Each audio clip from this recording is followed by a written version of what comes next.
Inadequate training for PCTs.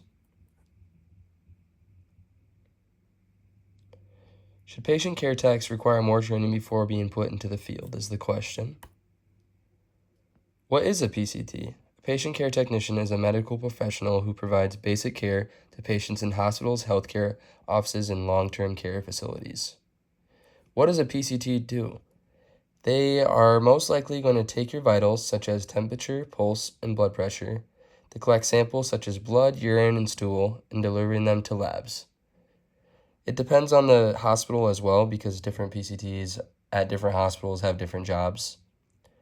They also help to serve meals and to patients in monitoring their food and beverage intake as well. This is just a picture I took as a fellow PCT working at Avera of one of the systems that we actually use.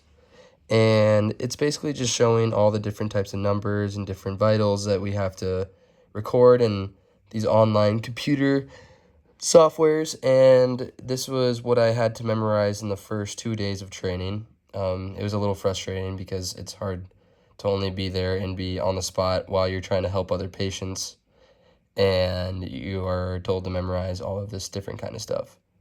Obviously, it took more than 2 days for me to get that all, especially while going from patient to patient. Some local statistics about Sioux Falls. It is $18 an hour on average for pay. There's a greater number of falls and elderly and hospitals actually in South Dakota than the average. Unintentional falls are among the top 10 leading causes of death for South Dakotans aged 65 years and older. The number of fall-related deaths increased by 11% from 149 deaths in 2014 to 165 deaths in 2023. I also looked it up, and this is all off of the South Dakota page of healthcare.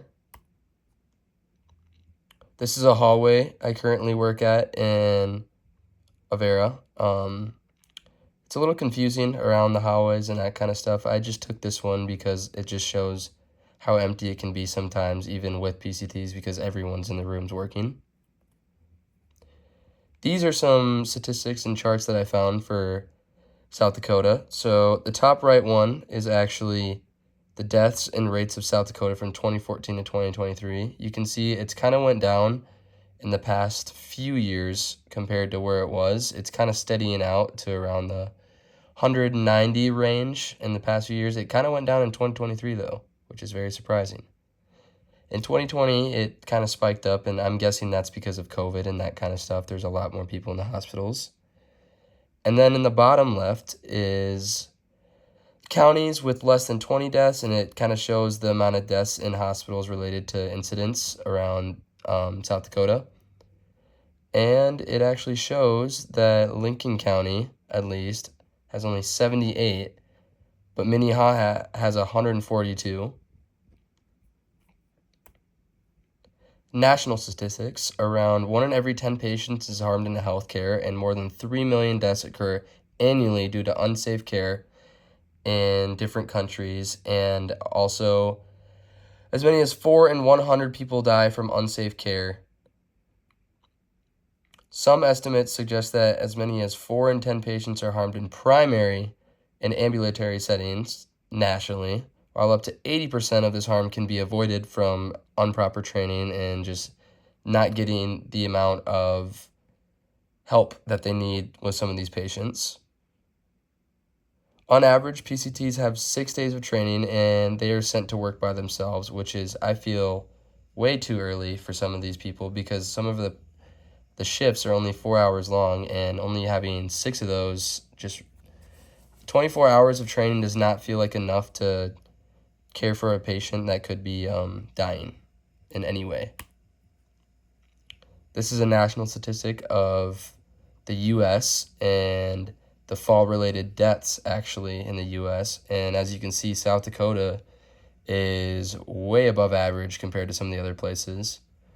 Oklahoma, South Dakota, and a few others are by far the highest compared to a lot of other states, with South Dakota at 130. Common accidents, falls is one of the most frequent patient safety incidents, and I talked about that earlier. Medication errors, this is incorrect dosages of medications, which most PCTs don't have to deal with as much. And pressure ulcers or bed sores is basically a skin breakdown caused by prolonged pressure on the same area. This happens when PCTs, mostly PCTs, deal with this and not rearranging patients to the right form of laying because they can't lay on the same portion of the bed all day, every day. It will cause these pressure ulcers, which can be very detrimental to a patient's health, and they are very painful as well. This is my third picture, and this is me managing 8 rooms at one time during my second shift by myself, second shift on my own by myself, and it was probably one of the most stressful days ever because I was dealing with 4 COVID patients and 2 other patients that needed contact precautions, and it's very stressful going from room to room sometimes, especially when you're by yourself. Comparison to other countries, I'm not going to read through all of these, but the U.S. has a higher error rate than other developed countries such as Canada, Australia, New Zealand, and Germany. Medical errors are estimated to account for as many as 251,000 deaths annually in the U.S., which is insane. The U.S. is also ranked one of the lower countries in healthcare system performance despite having twice as much money for our healthcare systems. The U.S. performs worse than other countries in long-term health outcomes such as life expectancy as well.